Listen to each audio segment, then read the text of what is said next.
moi, le riz de Camargue, c'est plus qu'une nourriture. C'est un art de vivre.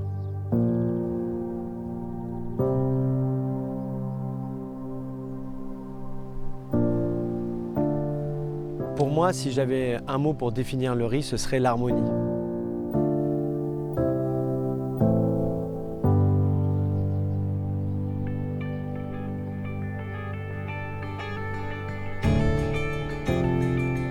Si j'avais un mot pour définir le riz, ce serait précieux.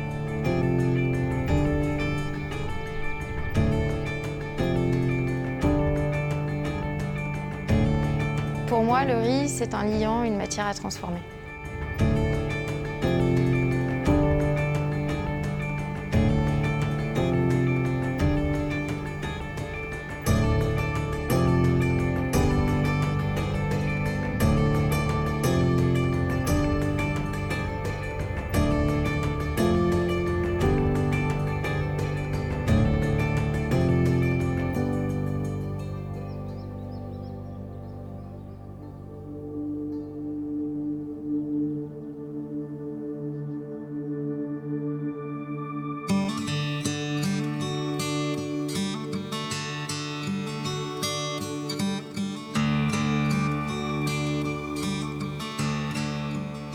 Je suis riziculteur bio en Camargue, en petite Camargue gardoise, sur la commune de Saint-Gilles.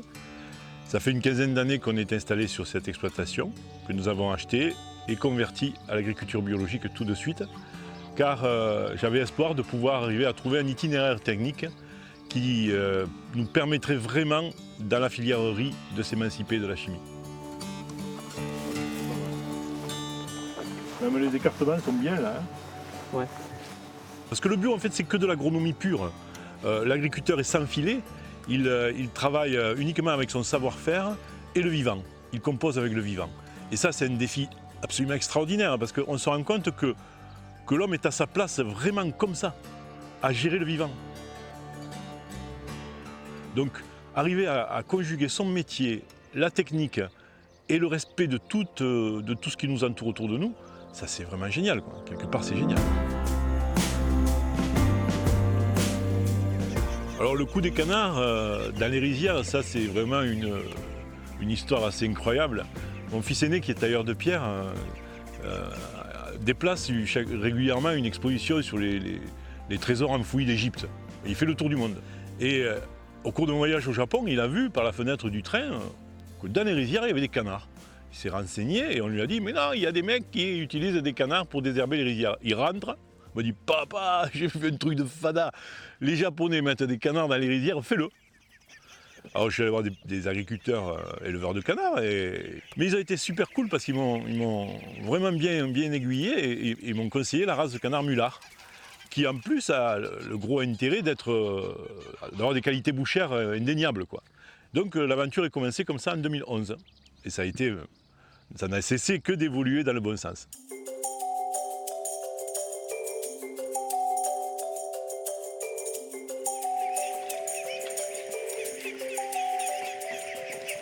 Combien il y en a là 12. 12. Ben laisse 12. Ouais, laisse 12, ça va.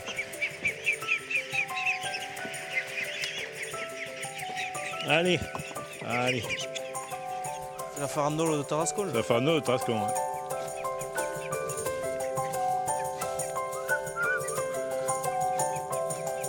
Allez bébé, hop là. Voilà. Allô, allez. Ils sont contents, tout ça. Ils commencent à avoir les plumes, tu vois, ils ont moi. Ça coutume rapidement, hein. Ouf. Ils n'ont jamais vu l'eau encore. Et... Ah, c'est dingue. C'est vraiment leur élément. Ah, c'est leur élément là, ouais. Cette méthode d'introduction de canards, d'associer des canards à la culture du riz, c'est vraiment bizarre, quoi, en fait, parce qu'on met un petit animal dans une culture. On pourrait s'imaginer que l'animal va faire des dégâts. Il n'en est rien. Il n'en est rien parce que, en fait, le japonais qui a mis cette méthode au point, Takao Furuno, s'est inspiré d'une méthode traditionnelle chinoise, hein, où on voyait sur des estampes des vieux Chinois partant à la rizière avec des paniers pleins de canards.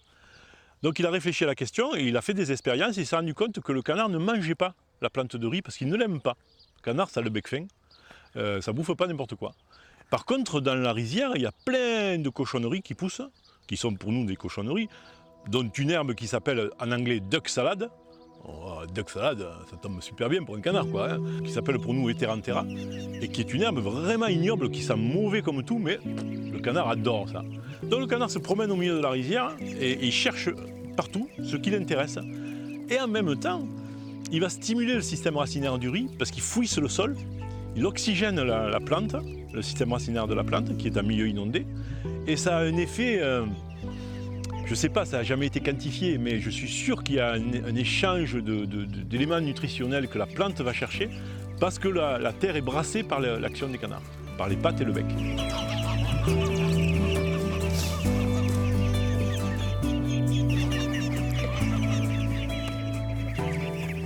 Il va falloir qu'on soit vigilant ce soir.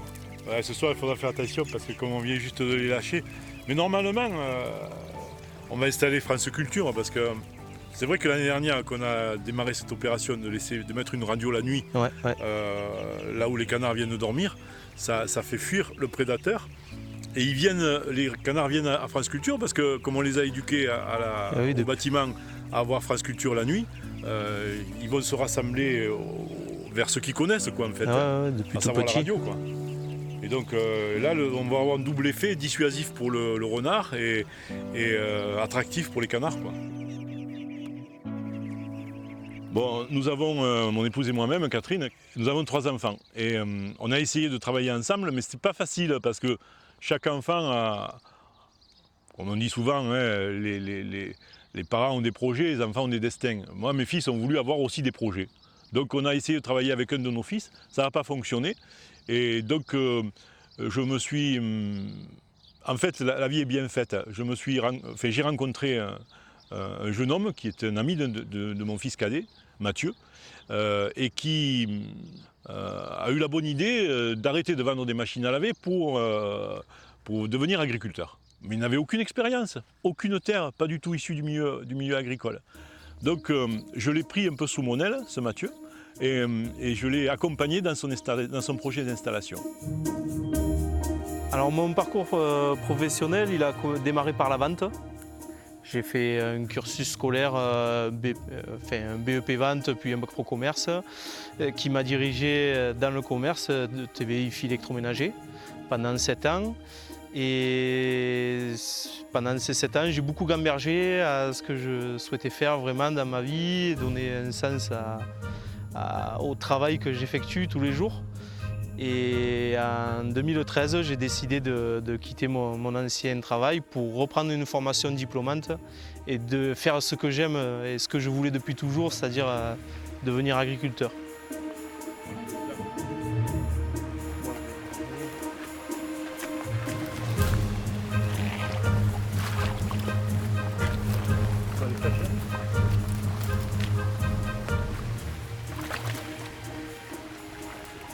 Ouais, en fait, le canal d'arrosage de la rizière s'est bouché avec des roseaux là.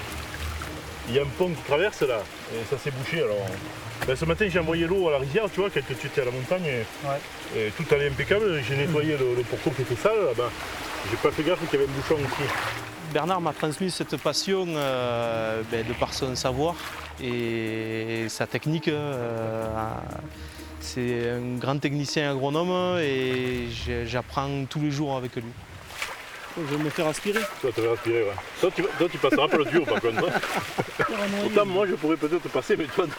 Moi, après, ce qui me plaît dans ce métier, c'est que c'est un métier qui n'est pas monotone. On n'a jamais la même journée. Vous avez bien vu tout à l'heure, on a plongé dans la roubine pour déboucher les arrivées d'eau. Après, on va courir derrière les canards qui se seront échappés.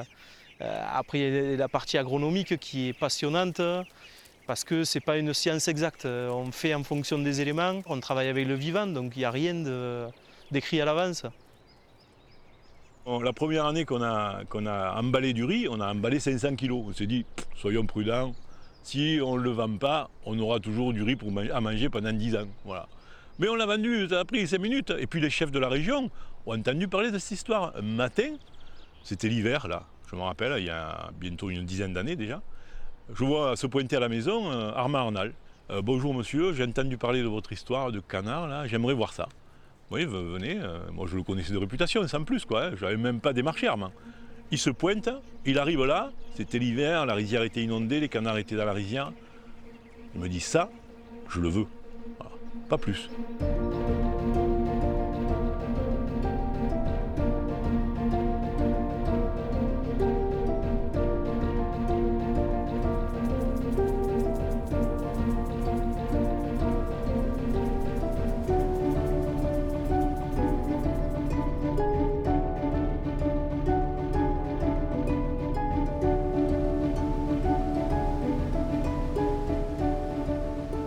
Je travaille avec Bernard Pujol depuis 5 ans maintenant et on travaille avec son riz et aussi avec les canards.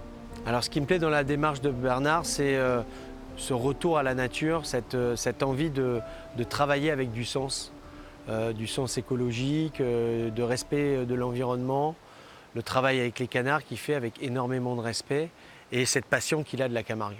Donc la recette qu'on va faire aujourd'hui, c'est une recette à base de riz rond de Camargue qui est un riz rond complet, qu'on va travailler un petit peu comme un risotto. Donc on va l'enrober avec une graisse animale et végétale. Ensuite, on va faire fondre des oignons, un petit peu de fenouil, du jus de betterave pour fixer la couleur, bouillon de légumes. Et après, on va le monter. On va faire monter l'amidon pour avoir quelque chose de très très onctueux en bouche. Donc moi, ce que j'aimais bien dans ce riz complet, c'est ce petit goût un petit peu de noisette. Vous pouvez goûter si vous voulez. Il ne faut pas hésiter à goûter. Voilà. Et on va le mariner avec un petit peu de jus de betterave et commencer à le cuire comme un risotto. Ok ? Un petit peu d'oignon. Et on va faire fondre l'oignon avec le beurre. Est-ce qu'il faut atteindre une coloration au niveau de l'oignon? Non, pas besoin d'avoir de coloration. On va juste faire fondre l'oignon pour lui donner un petit peu de saveur. À ça, on va ajouter le riz.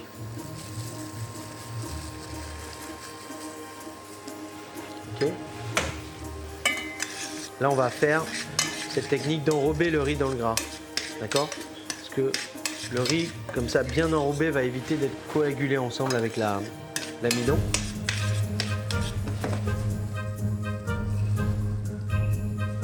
Là, tu vas mettre un petit peu de vin blanc, vas-y. Un peu plus. Voilà, on va laisser le blanc s'évaporer. Et on va commencer à verser le jus de betterave.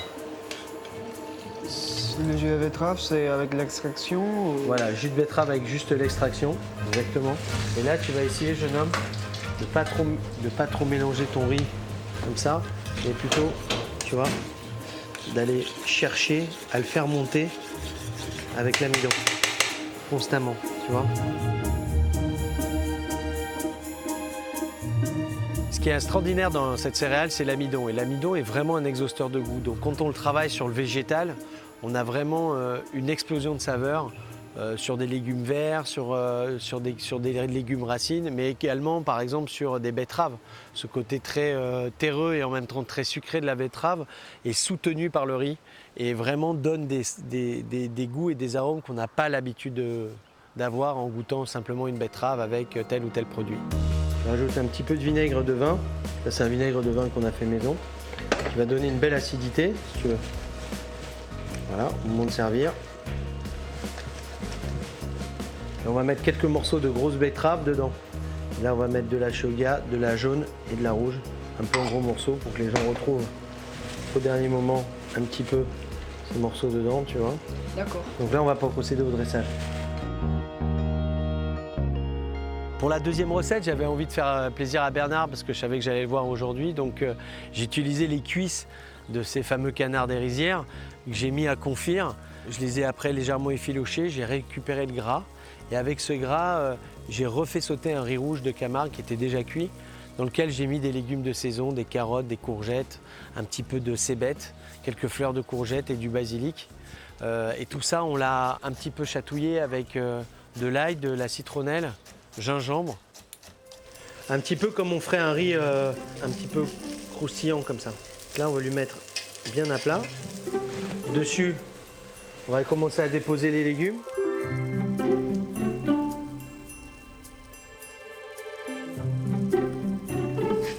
Là, tu commences à sentir, approchez-vous là. Donc là, on le fait bien caramélisé, bien croustillant. Et là, dans cette recette, à ce moment-là, on va mettre un tout petit peu de jus de carotte. Doucement, doucement. Fais couler doucement. Voilà. Et pourquoi du jus de carotte, chef? Alors, le jus de carotte, ça va donner un petit peu de sucrosité à notre riz. Donc ça va naturellement réduire et l'épaissir un petit peu, tu vois, en lui donnant vraiment cet aspect un petit peu croquant, moelleux, tu vois, croustillant. Et surtout, regarde la belle couleur que ça met. Et là maintenant, on va arriver quasiment au terme de la cuisson. On va rajouter l'émietté de canard.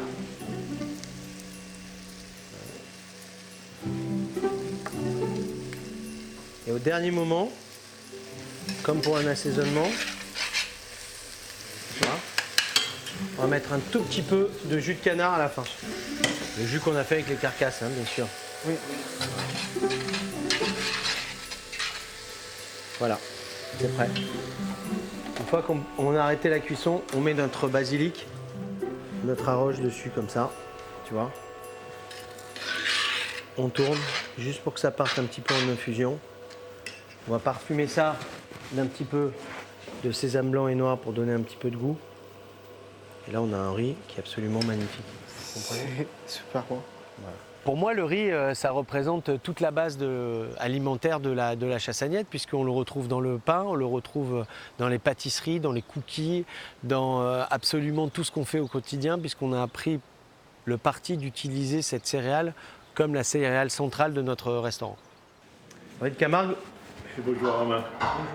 avec les deux riziculteurs dont je vous ai parlé, ils font le riz avec les canards. Voilà, et les canards, ils finissent ici. Donc on va goûter un petit peu tout ça, ça va? C'est quel riz que tu as fait? Alors là, j'ai fait un riz rouge, Ouais. si tu veux, dans lequel j'ai mis pas mal de légumes, de l'ail, du gingembre et de la citronnelle pour un peu le relever, ce goût un petit peu noisette relevé. Et après, là, j'ai travaillé sur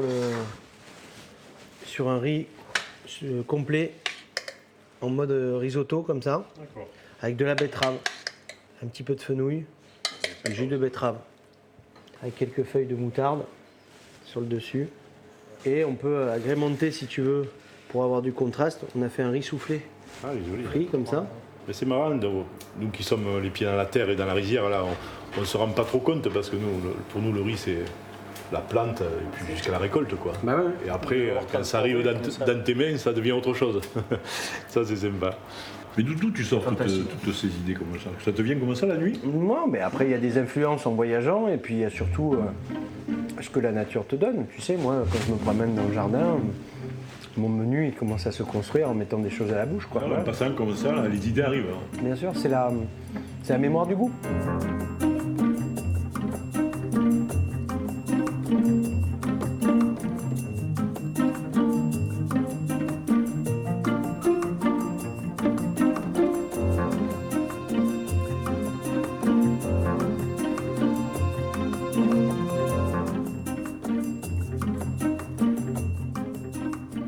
À l'atelier Luma, donc on est une équipe pluridisciplinaire. On a des designers, des scientifiques, des artisans. Et donc l'idée, et mon métier et le métier de l'équipe en général ici, c'est de travailler ensemble, de monter des projets et d'essayer de répondre aux différentes problématiques qu'on rencontre sur le territoire, que ce soit des problématiques environnementales ou sociales. La première demande d'Armand était sur un service de table.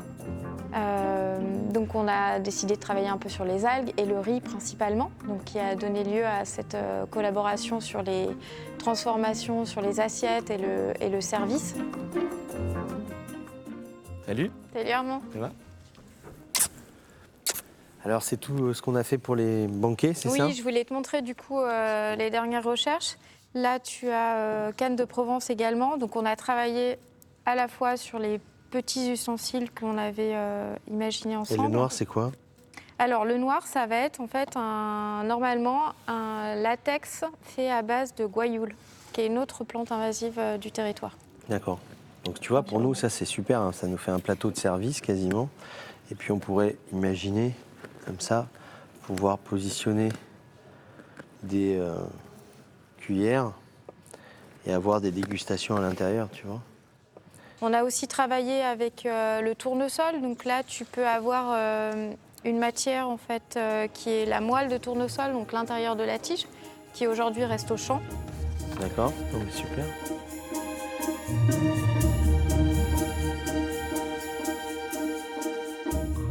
Je voulais te montrer aussi du coup les dernières recherches avec les algues. Donc tu te souviens, on avait commencé à imaginer ensemble des contenants. Ouais. Donc tout ce qui était carafe, verre, éléments qui pouvaient être aussi à l'extérieur.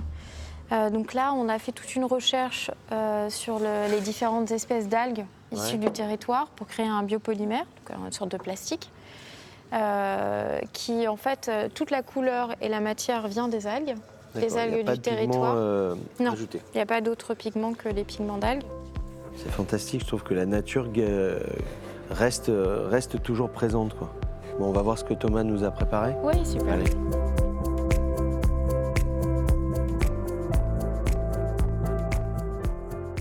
Alors, on en est où avec ce projet ?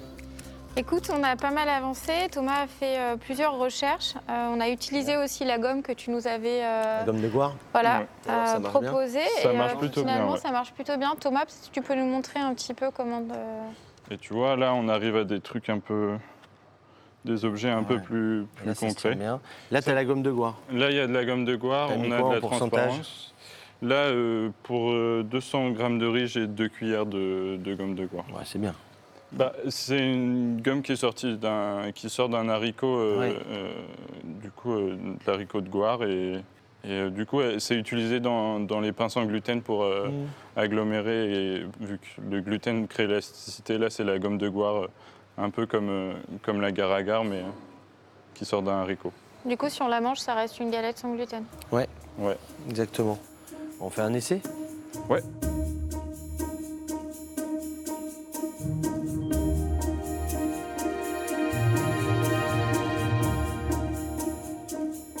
Et du coup, là, chaque grain a bien de la gomme de goire autour. Donc j'ai prédécoupé un papier sulfurisé pour pas avoir trop de plis. Mais en fait, c'est assez simple. Du coup, je pense que toi, à la chassagnette, t'as juste besoin d'une presse, en fait. Ouais, le rice cooker, je l'ai. Enfin, tu vois, on a les mêmes outils, donc à Ouais. partir de là, on peut facilement fabriquer sur place, quoi.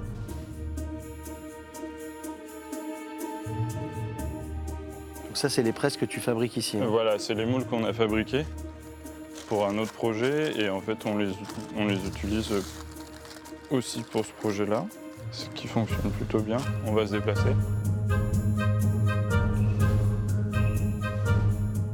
Presse hydraulique, là. Ouais, presse hydraulique, elle fait 20 tonnes, mais là je vais mettre une tonne ou deux sur le riz juste pour qu'il prenne la forme et qu'il soit sur une couche uniforme.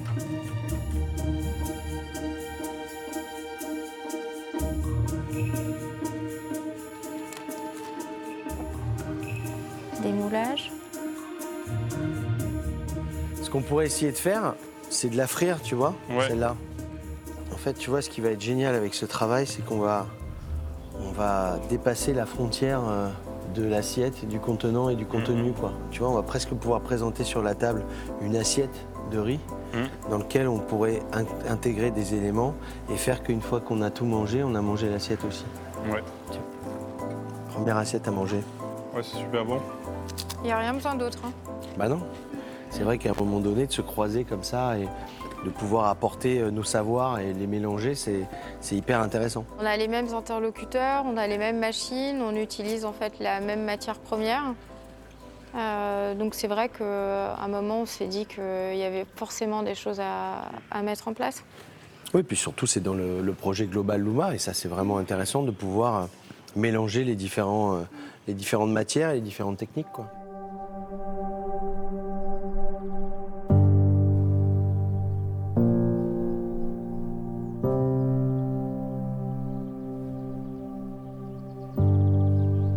Alors moi, j'ai pas de préférence pour le riz. Ça dépend la saison, mon humeur, voilà.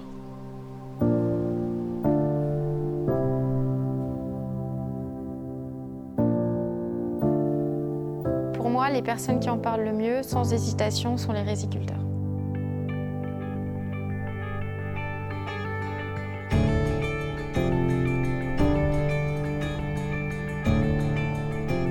Pour moi, bien évidemment, le personnage qui en parle le mieux, c'est Bernard.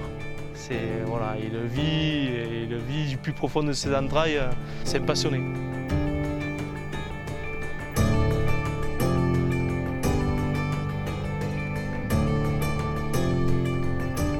Cette plante mélangée d'eau et de soleil, c'est vraiment la plante qui est mariée avec ce territoire.